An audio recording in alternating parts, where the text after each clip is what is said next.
house, it's better to do all the due diligence in the beginning.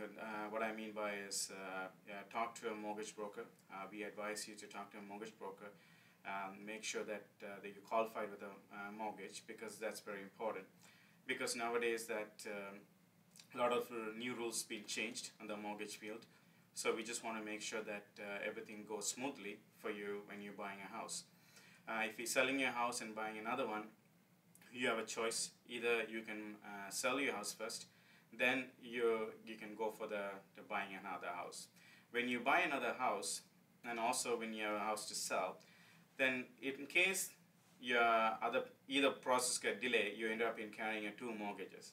So unless you're okay with that, sometimes you can do the bridge mortgage or blanket mortgage. There's a lot of things available. You have to be qualified for it. That's why you have in advance, you have to talk to the mortgage broker and financial and everything, set it up, so that way you can make a decision accordingly. I would suggest you just sell a house. Then you go find the house that you wanted, so that you know exactly how much money that you have. And also when you're buying another house, that you know exactly how much you want to put down, and everything will be work it out for you. The average price in Toronto right now is about $765,000. But if you do buy a house in Toronto, that I would say that you're sitting in a gold mine. What I mean by it's in about a few years' time, Toronto is expanding, and also that they infrastructure-wise that they're doing a lot as a government-wise too. So when they finish the subway and everything, all the tram stations get more in depth of finalize it. So the price will go more shoot up again. So you can see even downtown, wherever the accessibility is, there's a price is always high and the demand is there.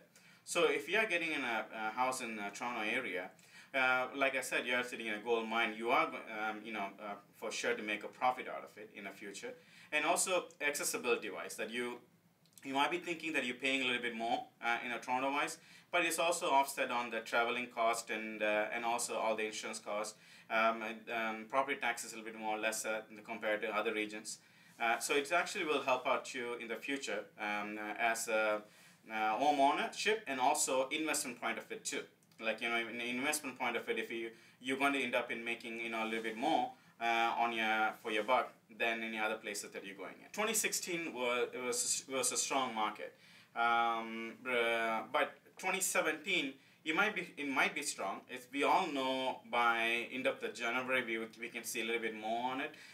Reason why I'm saying that is it's all to do with the bond. If the bond is increased, and then you might be seeing an interest might be increasing it. When the interest increasing it, then we have to see how much they're increasing it, how they're going to play a part on it. So it's all depends on in January how the things are going in, and we can kind of predict and say how the 2017 is going to go. A lot of people are predicting that it might be price might be go down. But I don't really see that happening because the price might be stabilized, but I don't see the prices going down much. It might be interest might be going up a bit, but that can also benefit in a different aspect of it. But I don't think it's not going to be that much of a change going to happen on the 2017. Like a lot of people ask me questions about a lot of condos are building up, what's happening, is it going to be like a ghost condos in the future? The thing is that Canada almost like expecting about 250 plus thousand immigrants every year. Out of that, almost more than 100,000 people coming to Toronto, and from the 100,000 people, almost 30,000 as a create a family or creating a family. So every time when they create a family, you need a space to go into it. So you have enough people coming in as immigration is going to go. So the spaces that you're building in that can benefit it. Because every time when the families getting built, when I'm saying is people getting married and or married people having a kids, and they as a joint family going on their own. Sometimes that you can afford to buy a $700 to $1 million house. So you might want to start with a condo, which is lesser price. Then after that you can move on to it.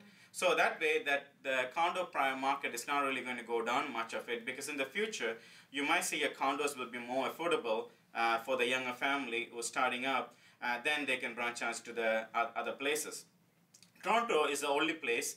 I would think maybe other places are there, but mostly the Toronto has a buffer zone. What I mean by is, The buffer zone means that you have a condo, and you also have townhouses, and you also have a semi-detached and detached, and also like a lot of bungalow houses in place. So all different people, then all different ethnic, so all groups, so all different family groups can start up somewhere and then move up, depends on the places they wanted to go into it. In order for it to bubble to burst, there have to be like interest have to be really high, and also the price have to shoot up really high.